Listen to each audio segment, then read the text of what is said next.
kind of an ego boost. That's a lie. It was an ego boost. Weirdest thing is taking a leak in Canada and some guy standing next to you and he's like, "Hey, you're the guy from flipping Boston." You're like, "Yeah, keep your eyes on the prize there, buddy." You know what I mean?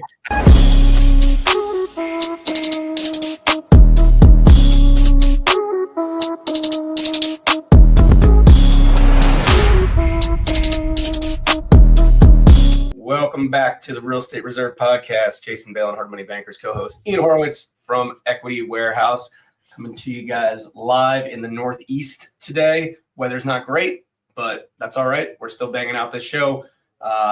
Thanks for everybody that is tuning in. If this is your first time viewing, watching, listening, you're gonna love this show. We got a great guest. We bring great guests from all over the country that are doing real estate deals today. Not gurus, actual real estate investors that are doing deals. If you're a return viewer, follower, listener, viewer, thanks again for all your support. Certainly couldn't do without you.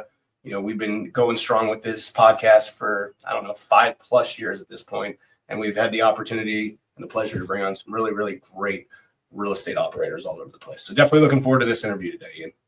Yeah, no, 5 years, and I feel like every time I go to load up and send out the StreamYard link, it feels like my first time. I'm like nervous to send it out, but it's all good, guys. Listen, we're not worried about the likes or the subscribes. The best compliment we can give our guests who are real people just like us is to give them a share. And today you guys are going to find out, and I didn't even know this as we're bringing our guest on. He's also a retired fireman. Sounds like he left early like I did, so I'm super excited about today's guest. So if you guys get any value out of this show, please give it a share. And enough about us, and let's bring in Dave Seymour. What's up, brother? How you doing? I'm well, man. I'm well. Thanks for having me on, guys. Good stuff. I like the intro. Nice and low key, baby. No big, no dollars flying around and trumpets playing. I like it. Nice. It's quick. It's intense. It gets to the point, and bang, bang, bang, bang, bang. Dave, so why don't you just do, start off maybe just a quick background. I know you were in the fire department for 16 years. You also had an A&E television series called Flipping Boston that some of these folks might remember. I certainly do. Let's just do a little kind of background. Start with that. Yeah, no, first of all, it's always interesting to do this. So I'd probably bang out 2 or 3 of these podcasts, a month maybe, right? Bring some value to the marketplace. And for me, I've always tried to focus on the fact of who's listening to guys like us, right? So we're all operators. We're all out there doing a little bit of business, banging the bushes, looking for margin, either for ourselves in our own businesses or for our investors, whatever the case may be. And I always think to myself, what do they want to hear, right? Let's bring them value. I don't know about anybody else, but, I don't want to be that guy that his favorite subject is him. You know what I'm saying? I don't talk about much, but all I talk about is me. And yet at the same time, I've learned through multiple podcasts of my years as and still am obviously an investor, but also in the education space as a trainer, is that there's a lot of value in a story. Can you tell a good story? Can you highlight, the moments of, inception where things changed? What was it that sent somebody in one direction or another? Because I think a lot of people listen to these types of podcasts, looking for alternatives to what they're already got going on in their life, whether it's a 9-to-5 and an employee or business owner, or or even somebody who's already in the game. So, I hope we give them their money's worth. Let's put it that way. So yes, I am. I do have a little bit of a story. My accent is a little bizarre. It's got the Boston twang to it today, just like Ian got that Philly twang. I got the Boston twang, but I wasn't born into baseball and popcorn and all of that stuff. I was born in London. I grew up in England. I emigrated when I was like 20 years old. Came to the States, lived in New York for a while. So from like 20 to 23, I'm just bopping around. What's interesting is, to be on this podcast today with gentlemen like you, with people listening to us. I grew up in the English equivalent of the projects, man. It was called the housing estate. And we didn't have money. There wasn't massive amounts of education, strong blue collar background. my old man was a heating and air conditioning guy. My mom worked in a bank as a secretary. And I didn't have any entrepreneurial skills. And with that came no financial skills, right? I was a financial illiterate. We talk often at the entrepreneurial level about the lack of education, there is around money, right? Credit, debt, et cetera, et cetera, et cetera. So I bought all of that blue collar education with me and, paid a price for that. It's funny. My first year in this country, I get 10 W-2s at the end of the year. And I said to my first wife, I'm like, what's this W-2 thing? Is it like a certificate of appreciation or something? What is this thing? She looked at me, she went, no, it means you're unemployable, you asshole. You know what I mean? It was like, I was never content working for somebody else. Anyway, fast forward, long story short, I move up to the New England area and a buddy of mine says to me, he says, Dave, you should try getting one of those good government jobs. I'm like, he goes, police, firefighter, work in the post office. I was never going to be a teacher. I hated school. So, I took the civil service exams here in Massachusetts, and it was tough, man. I mean, there was certain privileges that were given to other people, and, we're fighting against that, trying to get this job. Anyway, I get the job. I hold the signs for the local mayor, and I get sworn into the fire department. Become a naturalized citizen of this country. Very proud to say that. I carry an American passport. I don't crap on my English heritage, but I'll celebrate with the rest of us on 4th of July, brother. You know what I mean? It's like there's a lot of pride in that, dude. It is what it is. I have pride in that. Same pride that I have for my English heritage. It's like this country. I'm going to go off on a little political rant. This country brings massive opportunities that I would never have had in the English culture that I grew up in, right? I don't have a collegiate degree. I'm not from Yale. I'm not from jail. I'm just a hardworking dude who wanted more out of life and was discontent with the 9 to 5. And anyway, I get into the fire department and things are good, man. I mean, I loved it. And you'll testify to this, Ian. Like, there's nothing more powerful than that brotherhood, bro. I love chaos. I'm not going to deny it. I love chaos. I love emergencies. When everybody else is running out, I love running in. I like the wackos, the weirdos, the flippers and the floppers. I like the Looney Tunes. I like the ethnic groups. I want, I don't care whether they're Somalis, Hispanics, Asians, whiteies. It doesn't matter. Like, I love chaos. Yeah. What I didn't love was the financial benefits of that chaos. That's right. Because I was a financial illiterate, right? I find myself in like $70,000 in credit card debt, unsecured, because I don't know what the heck I'm doing. I go through the crash of 2005. I'm losing my house. It's upside down to the point of probably 50% of its true value. The American dream is becoming an American nightmare. I'm working construction on my days off, as most firefighters do, right? We've always got a side gig. Working retail security nights and weekends, stop and shop police.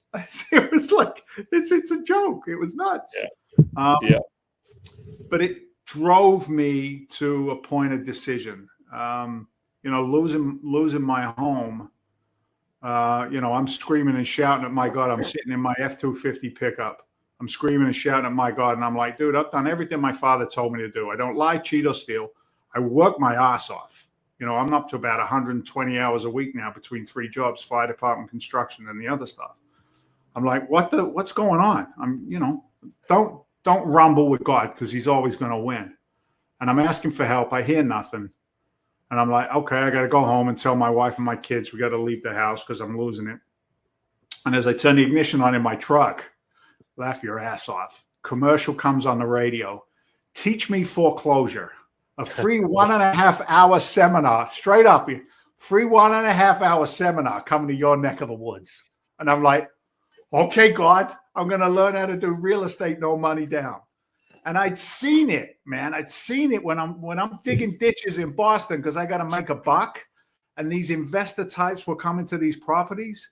Their clothes were nicer. They're smiling. Their coffees were hot and warm. Everything was good about them. I'm like, I remember those guys. And that's where it started. and I started down the education path and invested $27,000 in my education on my wife's credit cards because I knew that what I was doing wouldn't work anymore. And so it started. At single families, I became a loss mitigation investor. We did a ton of short sale work, loan modification. I got to see the true scumbags in the industry as well as the true heroes. I've lived a philosophy from that day to this that's pretty much along the lines of it's okay to do good works and make great money. And if I put people first and profit second, then I tend to garner some success. So anyway, kind of long-winded, fellas. I apologize, but that's kind of the background of how it all started. That's pretty much what I chirp in Jason's ear every day. I'm like, I love the chaos. I love the kitchen table. I miss it. But in the same sense, a lot of people are financially illiterate. Jason and I talk every day. That's literally how this podcast got started. So it's really interesting that you went down the traditional seminar route. And I mean, for our listeners who are just getting started or even people that are seasoned in the industry, we all got to go back and remember that first day. My first day was a guy at work was like, hey, you want to go learn about real estate? I'm like, yeah, sure. We left. I got off the medic that day, went to this seminar, and it was a bait and switch. The lady was like, yeah, we're here to talk about real estate, but real quick, let me tell you how you can sell electric in this Ponzi scheme, multi-level market. I was like, I'm done. But then I asked the guy, we went out and learned about real estate. And I know Jason, didn't you take the more traditional route? But like, talk to us about like, if you didn't go to that seminar, like, even though it's like the big seminar, like what did you take away from that? Like those big seminars, do they actually give you the info you need? Or were you so primed that you're like, I'm going to go jump and just do, doesn't matter what they say, I'm going to do something. This is the will that I need. I need the acceptance from these people to go do this. It's okay. You know what I mean? Yeah, that's a great question. Some people, have the, they have the gift or the time, if you will, to, research and, oversee and look and say, okay, this is where I want to go. Right. I wasn't that guy. I was beaten into submission, brother. I was beaten into submission. The price of financial illiteracy isn't just money. It's relationships, right? It's marriages. It's fatherhood. I'm a father of 3 boys, 30, 15, and 13. If I can't be present for my boys because I'm always worried about fill in the blank, what chance do I have, right? I can just perpetuate ignorance. So I'm driven into that environment. And like I said, I'm a man of faith. I'm a believer. And is whether you take that as that silliness, that's a coincidence. God is or he isn't, bro. He either is or he isn't. And in my life, he is. And that was the day he tapped me on the shoulder. So when I get to that arena, this was 2000 and we'll say 8, somewhere around there. And there were a lot of people in that room, man. There was like 300 people in this seminar. And this dude gets up there and he starts talking. And he was contrarian, bro. He was contrarian. He was bucking against everything that I believe to be true. Your primary residence is your number one investment. Put money in a 401k. All of the things that are sold. Just follow the green line for Schwab. You'll be fine. Just do what they tell you to do. Fidelity will never let you down, right? Blah, blah, blah, blah, freaking blah. So when I start hearing contrarian information to that, I want to defend what I've done up until that point. And then came the knockout punch. And I'll use the same one for anybody who hears us today. If the results that you have right now are not what you believe you want, you should have, you could achieve, what is it that you've been doing? Because if what it is that you've been doing isn't giving you what you want, need, believe is right, whatever, fill in the blank again, then maybe, David, they said to me, you might want to start doing things differently.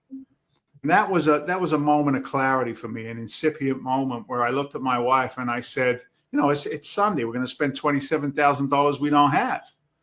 And she said, what do you think? I said, I know one thing, Mary Beth, I can't keep doing this. I said, it's just going to destroy everything that we have. And she said to me, she said, "Go get him, killer." She said, "I'm proud of you, baby, and I love you, and I support you." And that was again one of the most important moments of my life, was the fact that I didn't meet resistance at those moments of moving forward from the people that loved me. You know, it was unconditional support. And I say jokingly, my wife is the rock I get to stand on so I can look cool today. Your question, Ian, is did they deliver on what they promised? You know, I am where I am today. So whether the nuts and bolts and the boxes being ticked along the way from the real estate gurus, no, they didn't tick the boxes. I went with the Whitney organization. I paid for 5 classes, attended 3. Actually was a keynote speaker with Russ Whitney a few years later. I went up to him and I'm like, because we got the TV show now and I'm getting some recognition. And obviously he's Russ Whitney, he was the OG of the seminar industry. And we're backstage and I'm like, "Hey, Russ, I'm Dave." I said, I do the TV show, blah, blah, blah. I'm like, I was a Russ Whitney student, man. I just want to let you know that. He goes, "Oh, really? That's good. Yeah." I go, "Yeah, I paid for 5 classes. I only took 3. Any chance of a refund?" He looks at me like, "Who's this clown?" But what I did do that day was I bought accountability. And I think that's a dirty word, right? I don't know where you guys feel, but there's a society that one could say is living the entitled life, right? Gimme without putting the grind in.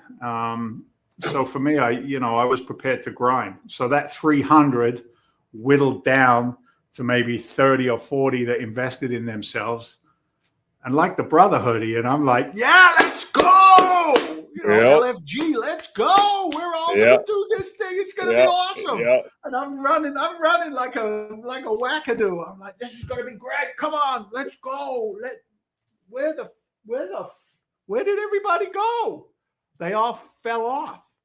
And I'm like, "Not me. I ain't giving up no matter what. I never lay down. I never retreat. I never surrender.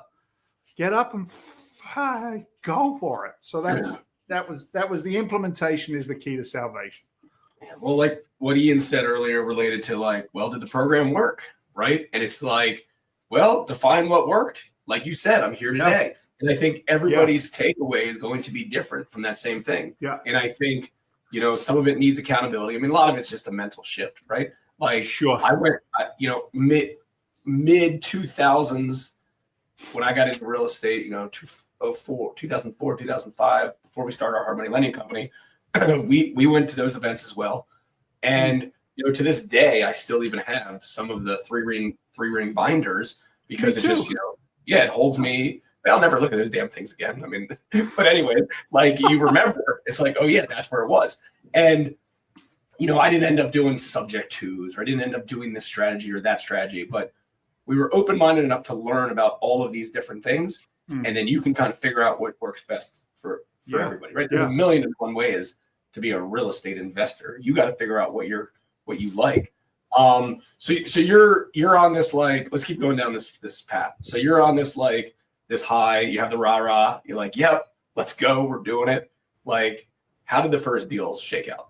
The first deal that you bought, you're like, "Okay, now it's time I actually got to get my hands dirty and I'm leaving here and I have an emotional high, but I'm still scared. Where's the money going to come from for the deal? How do I even find the deal?" Great questions. Yeah.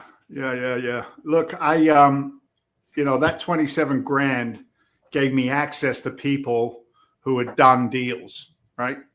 I don't care who you are. There's no such thing as a self-made millionaire, right? It's a team sport. So, the guys that were giving me a little bit of guidance from the education side were, you got to get into your market and find the people that are doing deals to get to your first deal, right? If I'm 27 grand in the hole, just in education money, plus my house is upside down, plus 120 hours a week trading time for money, how can you do a deal? Why didn't you just give up, Dave? Because I learned the power of understanding what I could bring to a market for leverage, which was my firefighter background, Ian, right? I had access to City Hall. I knew the plumbers. I knew the inspectors. I also had a construction background, so I knew how to do some stuff. So I've got some skills. Now I've also got the ability to analyze a deal set, right? Because I've learned that after repair value minus repairs minus cost of capital, blah blah blah blah blah blah blah, maximum allowable offer, right? So I'm in the single family business. But my guys said to me, "You got to go find these guys." And in 2000 and whatever it was, 5, 6, 7, the internet wasn't turning over quite the way it is today. And Craigslist was where I went looking for real estate investors on Craigslist. And that's where I found the Greek, Pete, who ended up being on the show with me. So my first deal was kind of under the guidance of Pete Solaris, my partner on the TV show. And I was bringing some of my city connections, some of my construction connections. And here's the story. Here's the turn. And you'll love this, Jason, from the lending standpoint. Pete's testing me. He wants to see if I can do what I'm verbally saying I'm going to do, because I'm morphing into something else. I'm going from a recliner firefighter medic first in construction guy to an investor, right? That's a change. And he says to me one day, he says, "We need 30 grand to wrap up this deal that I was working on with him." And he said, "See if you can go find the money." That's what he said to me. He says, "It's a test, right? It's a test." So I went to one of the LTs in the fire department, Mikey McBride. I go, "Mikey, 30 grand. I said, I can't put you in a position on the deal. You're going to have to trust me, but 30 grand. And in 4 weeks, I'll give you back your 30 plus 5 grand. Now, I knew I could make that promise because I knew the deal was closing and I trusted Pete in the deal. So 2 weeks later, the deal closes. I call Mikey. I go, "Mikey, your 5 grand plus your 30's down at the attorney's office." And he says to me, he goes, "You're 2 weeks early." I go, "Then wait 2 weeks to go pick up your money, Mike. Whatever you want to do, brother. Your money's there." And he said, "Are you shitting me?" I go, "No, this is real." Now I'm like, this is real estate. Like, I know that, right? And he picks up his dough. And then he said the magic words. He said, "My dad is sitting on retirement. He's a retired chief. He's part of the association, blah, blah, blah, blah, blah." He said, "If you ever need money," he said, he said, "you call me first." He said, "And if I don't have it, my father and other guys do." And that built some confidence. So my first deal was a capital deal. Then I did a wholesale deal. I wholesaled a bank-owned property when they said you couldn't wholesale bank-owned properties during the crash. I put a 2-family or a duplex under contract for 35 grand, and I wholesaled it for 70. And I looked at that, and I remember I got this check in my hand, and I'm like, what have I done in my life up until that point, right, to earn that amount of money? How many hours? How many missed soccer matches? How many missed horrible concerts that we have to go endure with our kids? How many had I missed, right, for that amount of money? And, literally that deal took me no more than 4 hours. And I'm thinking, okay, so maybe I'm worth about, 7,500 to 10 grand an hour. Maybe, right? And once you do that shit, dude, they can't ever take it away from you. I called it my shut up check. I took that check and I showed it to everybody who said I couldn't do the business. And I showed them the check and I went, "Shut up. Look at that." Right? You can't tell me I can't do it. So that builds confidence. That builds momentum. So that's where it started. Yeah, making your salary in one deal is always life changing. I used to flip it on the other way around. The guys are like, "Oh, you got it so easy." I'm like, you know how hard we work? I literally wrote a check to the government for our salary. Like my whole salary, my gross salary went to the goddamn government. So listen, guys, this is really hard. And you hit the nail on the head of like a lot of people bow out early, and I think this is fun to talk about.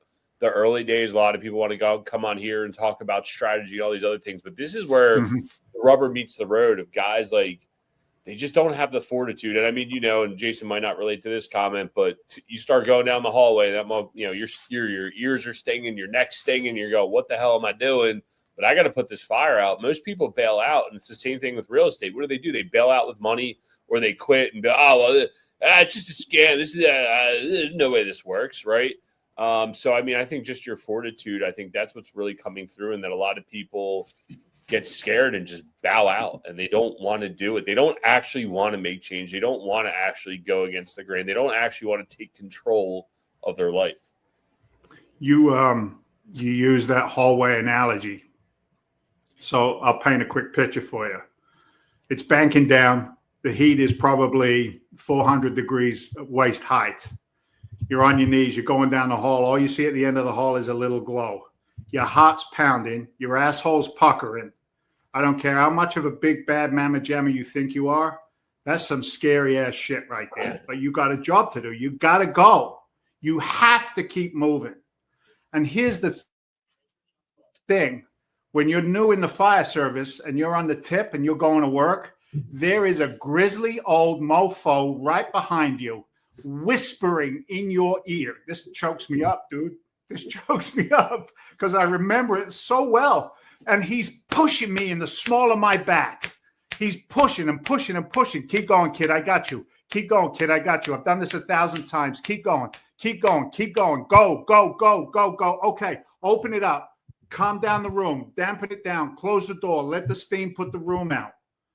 And you're going through these evolutions and you're fighting your internal structure that says, you got to get out of here, Dave. Mm-hmm. You got to run. So my point in you bringing that up in is that's mentorship, dude. You know, that's a grizzly old veteran who's seen it all, who's taking this big dude. I'm 6'3", 225. I'm lifting back then. You know, I'm a strong dude and I'm scared, man. I'm scared.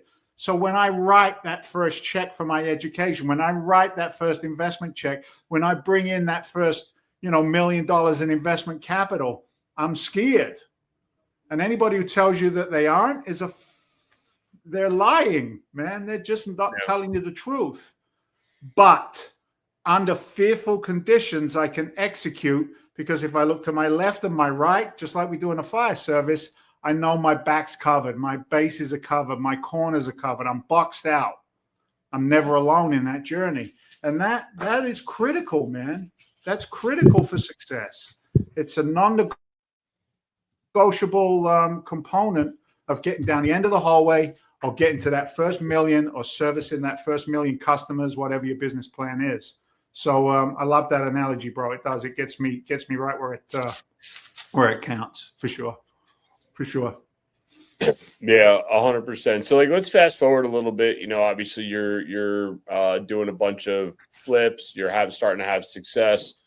What, we could talk about the TV show. We'll talk about what you're doing today, but let's talk about where did you find the right time to leave your W-2?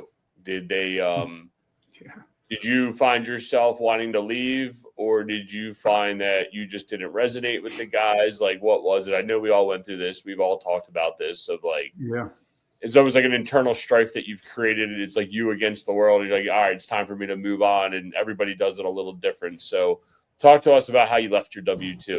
Because I think there's a lot of people out here on our show that want to, but they're scared. Yeah, look, you summed it up perfectly. When I wrote a check for 3 times the amount of my salary to the government, right? Year 2, I think it was. When you write a check like that, that means that your earning capacity has obviously changed dramatically, right? So then you start looking. Look, maybe I could have stayed in the fire service and done 3, 4, 5 flips a year, and just stayed on that journey. But I said to you guys before, I'm all in. I don't, I'm not a part-time anything. And financially, it was time to leave the fire service. But there was also a separation. There's probably only 3 guys left from my 16 on the department that I'm in contact with today. And those were the guys that were on my engine company, right? Those are the guys that were part of Two Jakes Construction, which was our side business. They stayed. One of them stayed and is now the chief of the department. We got on together. He's the chief and I left. And Sully says to me all the time, he says, I can't believe you did what you did. I can't believe you left. And I look at Skipper and I say to him, Danny, I can't believe you stayed, bro. I can't believe you stayed. How did you stay? How did you stay in there? But he really took to it. Lieutenant, captain, district chief, deputy chief, worked at the academy. Like he just absorbed the whole thing of the fire service. I was never a good employee, brother. Ever. Mhm. Ever. I had an opinion about everything, right or wrong. And you can't, opinions are like assholes. Everyone's got one and they usually stink. And it was like, for me, my opinions and my bucking and it's a militaristic system. Just because the guy took the exam and has now got the bugles, that's the same guy who was ducking the fire last time I went. You know what I mean? That's the same guy who was hiding behind the engine. And now I gotta pay him respects because he says I didn't mop the floor right. Fuck off. You know what I mean? It was like I could no longer sit in that environment. I'm going to be frank with you, brother. I got regrets. I do. I have some regrets. I see my boys retiring. They're doing their own thing. I'm not retiring. I can't sit still. I'm still grinding. I'm still working. But that separation of commonality in the firehouse, and then also the financial separation, plus the fact that I was a shitty employee my whole life. Those were all of the determining factors. And now you got proof of concept, right? It's like I said, once I can show you a check for tens of thousands of dollars, I can no longer make an excuse. You can't make excuses and progress. You can only do one or the other. So I had to keep on making progress. So that was really the turning point for me. And that all happened within like a 6-month period of time.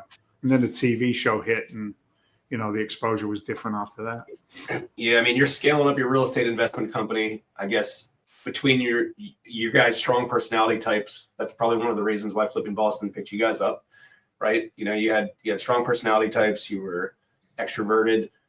You're already actively real estate investing, right? It makes a lot of sense. Like, what do you think your biggest takeaway from being on that show in general was? I mean, obviously having a platform like that, I'm guessing supercharged your operation, right? For good or bad, right? Like, I'm guessing there was some, like, they're not going to put somebody on there who's not doing any business, but at the same time, like, you also don't want to be in a position where it's like, oh, I got to do all these damn deals over and over because we need TV content. That's sometimes not great either.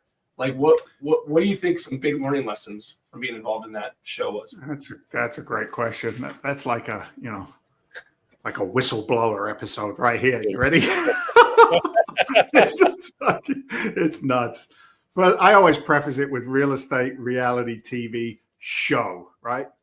So you guys talked about ClickFunnels before we jumped into this podcast. So when I was in the seminar industry as a student, they noticed my results, and then they said to me, "Your results are above the standard.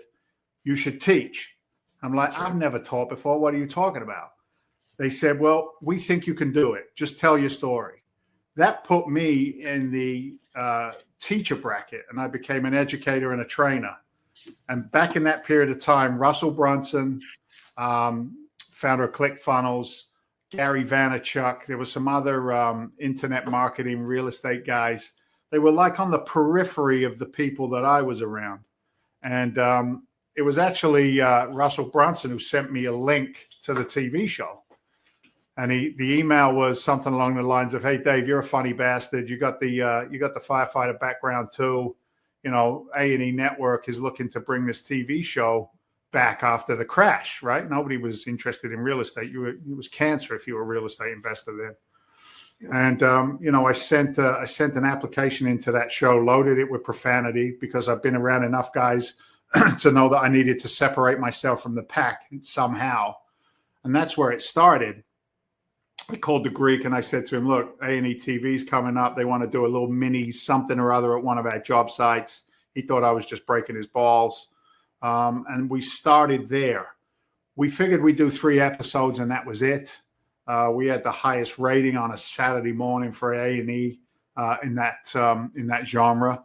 I think it was 1.1 million. We held that kind of rating for quite a while. So the lessons that I learned: reality TV over the long haul is a pain in the ass, because we did 3. They said your ratings are incredible. Now we want 15. I'm looking at the Greek. The Greek's looking at me, and we're like, we don't have 15 houses in the pipeline. So, we got creative in the sense that, we still did deals, but, some of it was renovation to properties that we already owned. We rehabbed one of Pete's restaurants. So it was all good. You know, it was kind of an ego boost. That's a lie. It was an ego boost. Weirdest thing is taking a leak in Canada and some guy standing next to you and he's like, "Hey, you're the guy from flipping Boston." You're like, "Yeah, keep your eyes on the prize there, buddy." You know what I mean? You know, big events in Vegas, book signings. It's all an ego stroke, dude. That's all an ego stroke. And I've tried very hard through all of those years to keep my feet on the ground, because I saw people who were coming up in the reality TV genre at the same time as me who drank their own Kool-Aid. You know, a lot of these shows, you know, I'm still in contact with some of them, but they drank their own Kool-Aid. Now, that being said, a lesson I did learn is that I didn't monetize that exposure well. I deferred and let other people carry that banner. But at the same time, I know what my skill sets are. You put me in a marketing funnel and you tell me to, you know, check the KPIs on dollars spent, and I'm going to fall asleep and stick a poker in my ear. You know what I mean? It's like, it's not my world. So, you know, I could have done better. You know, 1 minute you're sitting on Squawk Box and, you know, you're talking to Joe Keenan and Becky Quick, and the next minute you know, in some old lady's house trying to see if we can put a deal together to buy a property. Now, there's a lot of contradictions going on in that sense, but nothing lasts forever. You know, what goes up must come down. Just tried to stay grounded and faithful through the whole thing, but it was a challenge. It wasn't all peaches and cream, and it definitely wasn't financially worthwhile. I mean, I'll give you the numbers right out of the gate. First episode, we made $1,500 a piece. And the last episode we did was 30 grand. So, you know, it's not, you know, I can make more money just wholesaling a piece of paper, you know? Well, also going back to what you said about didn't figure out ways to monetize it as well as you could. It was also 10 years ago, right? Like now, personal brand is way easier to grow with TikTok and followers and stuff like that. I mean, all those clips would have organically grown for you without having to do anything. Now that, you know, so, but I mean, I think that's a really good takeaway. And I think, you know, and, you know, I was in Russell Brunson's inner circle group when he started it early on. And one of the big takeaways that I've always gotten from him was creating a platform and having your own platform, because if you have your own network, you have your own platform, you control everything. It's hard to get that. But if you can, you know, these days, it's getting influencers, it's doing other stuff in order to be able to build your kind of personal brand where, you know, you kind of control everything. So, and I think that, you know, if like you had past experience with this and then you did it, you would have known, be like, oh, cool. Sure. This is our stepping stone. Let's turn this into the next thing. We don't know that stuff. It's like, hey, I just want to make a few extra bucks while I'm flipping a house and I can make more money by doing it this way. But I'm sure you've created good relationships from it though too. For sure. The doors that were open because of the show. And look, if the show wasn't there, I might not be on here. Yeah, that's, you know what I'm saying? So it's got momentum in a number of different ways. What is cool about it is it doesn't lose its credibility even over time. Right? So today we're building out a brand. Super excited about it. It's called Legacy Alliance, and it's designed to teach business owners, you know, the power of passive cash flow in multifamily assets. And it's been a real pleasure to get back into a recording studio, recording content. We went down to Florida and we shot a documentary called Inflation Nation with my business partner, DC Fawcett. DC is one of the OGs of the internet marketing world.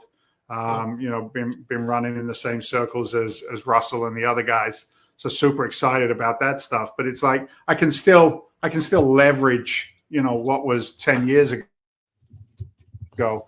But you know, I never really overly committed to my own brand, if you will. So therefore missed out on those platform opportunities.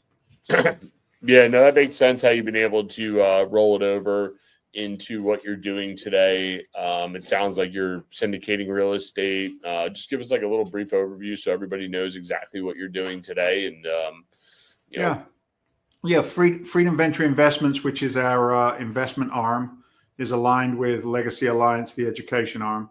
So the investment arm is deploying capital in Southwest Florida. Why? Well, we got feet on the street down there. Got a business partner, 30 plus years in the market down there, and a lot of development work himself, repositioning the multifamily. But basically what we do is we attract accredited investors. These are folks who have capital, dying in a 401k account or dying in a savings account. They're in a cash position or a stock position that they want to liquidate. And they're like, okay, well, where can I put it? Where can I put it as a somewhat risk-adjusted investment? And we show them what we have going on. I mean, I did a webinar last night for a retail center in just north of Naples, Florida. Great little investment, small raise, couple of mil. It's a 1.9 equity multiple, so double your money over 4 to 5 years. Leases in place, cash flow and assets. So being able to bring in those financial partner relationships and give them ownership in these assets in what's called an LP or a limited partner position, it's exciting, man, because you get to see people's retirement accounts grow with velocity. I'm sure you do it in the same way with the hard money, Jason. You bring in private lenders into your fund structures, you pay them X amount of percentage on their money. There's a little spread for you as the owner of the company. It's just good business. It's just good business as long as the operators have got the skills to execute. I would assume in your business, it's just as important to get the capital as it is to have the borrowers, right, to put the capital to work with. It's all deal flow. I mean, you get to a point inside a lending operation where the capital grows itself and it snowballs quicker than the deal flow snowballs. Yeah.